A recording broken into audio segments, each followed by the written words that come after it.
একজন মেয়ে হিসেবে আমি মনে করি কারো উপর নির্ভরশীল না হয়ে নিজে স্বাবলম্বী হতে হবে, যাতে সে ফ্যামিলিকে ফিনান্সিয়াল সাপোর্ট দিতে পারে। আমার নিজেরই যদি জোর না থাকে তাহলে আমি তো কাউকে পারবো না সাহায্য সহযোগিতা করতে।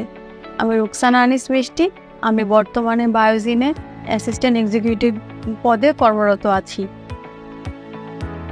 আমি একদিন বিএল কলেজের সামনে থেকে যাচ্ছিলাম, তখন দেখলাম ক্যারিয়ার হাবের একটা স্টল। সেখানে আমি একটা রেজিস্ট্রেশন করলাম, দেখলাম তাদের একটা অনুষ্ঠান আছে খুলনাতে। তারপর আমি সেই অনুষ্ঠানে পার্টিসিপেট করি, দেখলাম অনেকের ক্যারিয়ারের গল্প বলতেছি, এ থেকে আমার একটু আগ্রহ হইল। তারপরে আমি এসে ক্যারিয়ার কাউন্সিলিং করি, সেখান থেকে আমি ধারণা লাভ করতে পারি কিভাবে প্রপারলি সিভি মেক করা যায়, communication skill, email writing, team work, presentation, viva board কীভাবে ফেস করা যায়, জেস্চার পোস্টার। এখান থেকে ট্রেনিং নেওয়ার পরে আমি আমার সিভিটাকে সুন্দরভাবে তৈরি করতে পেরেছি, যেটা আগে আমার ছিল না।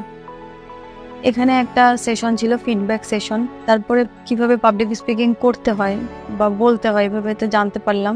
আরেকটা সেশন ছিল, সেটা হলো অপরিচিত দুইজন ব্যক্তির সাথে দেখা করে বর্তমানে যে জব তারা করতেছে সে সম্পর্কে তারা কতটা স্যাটিসফাইড এটা সম্পর্কে একটা ধারণা নিতে হবে। এই কাজটা আমার খুবই ভালো লেগেছিল।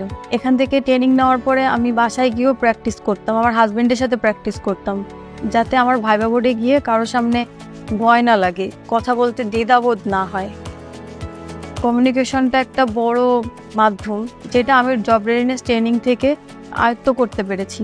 Career hub job readiness training থেকে আমি যা যা শিখেছি সেটা অবশ্যই আমার কাজের ক্ষেত্রেও আমাকে সাহায্য করতেছে।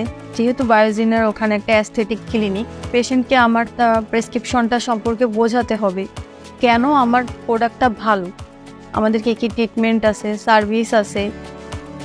আমি এন্ট্রি লেভেল থেকে শুরু করেছি এবং সেখানে পৌঁছানোর জন্য আমার যে যে স্কিল ডেভেলপ করা লাগবে আমি সেগুলো প্রতিনিয়ত করে যাচ্ছি।